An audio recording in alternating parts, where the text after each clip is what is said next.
ত্রয়োদশ জাতীয় সংসদ নির্বাচনে জয়লাভ এবং বাংলাদেশের প্রধানমন্ত্রী হিসেবে দায়িত্ব গ্রহণ করায় তারেক রহমানকে উষ্ণ অভিনন্দন জানিয়েছেন যুক্তরাজ্যের প্রধানমন্ত্রী স্যার কিয়ার স্টারমার।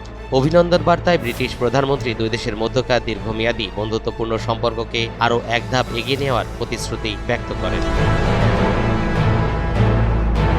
18 ফেব্রুয়ারি বুধবার তারেক রহমানের কাছে লেখা ওই চিঠিতে অভিনন্দন জানানো হয়। চিঠিটি প্রকাশ করেছে বাংলাদেশের পররাষ্ট্র মন্ত্রণালয়ের official verified x handle.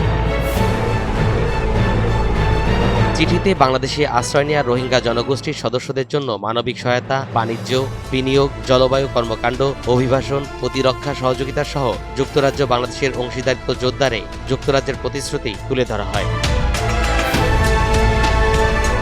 British প্রধানমন্ত্রী উল্লেখ করেন, যুক্তরাজ্য ও বাংলাদেশের মধ্যে দীর্ঘমেয়াদী সম্পর্ক রয়েছে। তিনি আশাবাদ ব্যক্ত করে বলেন, আপনার নেতৃত্বে আমাদের সহযোগিতা কেবল আমাদের অভিন্ন মূল্যবোধ এবং সমৃদ্ধ ইতিহাসের উপর ভিত্তি করে গড়ে ওঠা।